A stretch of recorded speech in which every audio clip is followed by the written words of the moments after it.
কাফিরা UMC মুমিনান ওয়া ইসবিহু কাফিরা ওয়া ইয়াবিউ দীনাহু বিআরাদিন মিনাদ দুনিয়া আও কামা ক্বালা আলাইহিস সালাতু ওয়াসসালাম। অন্ধকার কালো রাতের টুকরার মধ্যে ফিতনা আসার আগে আগে তোমরা আমলের দিকে ধাবিত হও, কারণ ফিতনা এত প্রবল হবে যে মানুষ সকালবেলা ইমানদার থাকবে, সন্ধ্যাবেলা কাফির হয়ে যাবে, সন্ধ্যাবেলা ইমানদার থাকবে, সকালবেলা কাফির হয়ে যাবে, সামান্য দুনিয়ার লাভের জন্য নিজে ইমানকে বিক্রি করে ফেলবে। তাহলে এই যে কন্ডিশনগুলো আমাদের সামনে, এখন ওই সমস্ত কন্ডিশনের মুখোমুখি আমরা, শত শত মানুষ ইমান হারা হয়ে যাচ্ছে। তাহলে নিজের ইমানকে হেফাজতের জন্য ওয়েটা কি, ইমানকে বাড়ানোর পদ্ধতিটা, এটা হলো আমাদের টপিকস। এতক্ষণ যে আলোচনা হচ্ছে এই টপিক্সের ভূমিকা, যে ইমান বাড়ানো কেন দরকার এটা বোঝানো হয়েছে, ইমানকে একটা লেভেলে রাখা কেন জরুরি এটা বলা হচ্ছে। তাহলে কন্টিনিউয়াস কেন ইমানের একজন একটা ইফোর্ট দিতে হবে। সালফে সালেহিনের কি অবস্থা ছিল তাদের ইমানের?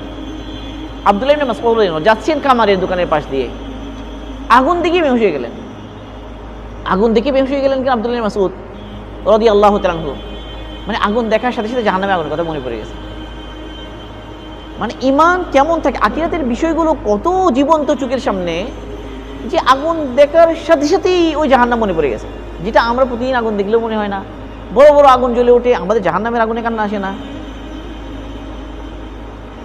এক লোক গিয়েছে দোকানে, পয়সা যেটা দিয়েছে, দোকানদার বলেছে তোমার এই পয়সা তো চলবে না, অচল পয়সা। সাথে সাথে বেহুশ হয়ে গেছে।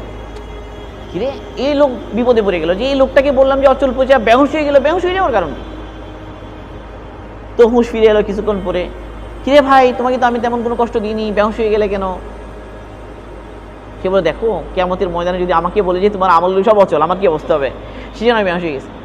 মানে এইখানে যে টাকা অচল, এই যে আসলে বেহুশ হচ্ছে না, আমল যা করেছে সবগুলো যদি বলা হয় যে সবগুলোই হলো বেকার, বাতিল, অচল, কি অবস্থা হবে?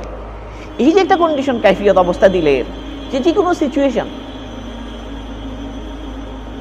ইমানদার সে এক জায়গায় মাটি কাটা দেখছে, মাটি কাটা দেখে তার কবরের কথা মনে পড়ে গেছে, মানে আমার জন্য কবর খনন করা হবে। এই যে কন্ডিশন, এটা ছিল সালফে সালেহিন এবং আগের জামানার মানুষের অবস্থা।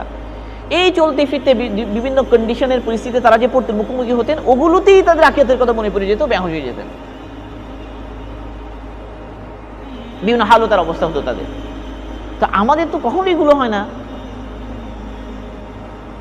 কোরআনের আয়াত পরেই তারা মানে বেহুশ হয়ে যেতে, মারা যেতেন। কোরআন এক আয়াত পড়েছে, চিৎকার করে মারা গেছে। এই ধরনের কত ঘটনা আছে। মানে আল্লাহ পাকের কালাম দ্বারা প্রভাবিত হওয়া,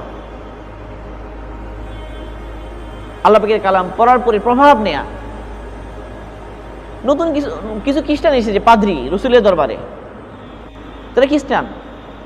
কোরআনে যখন তারা শুনলো, এমন কান্নাকাটি করলো তারা। তো তাদের অবস্থার বর্ণনায় কোরআন শরীফের আয়াত নাযিল হয়েছে, ওয়াইদা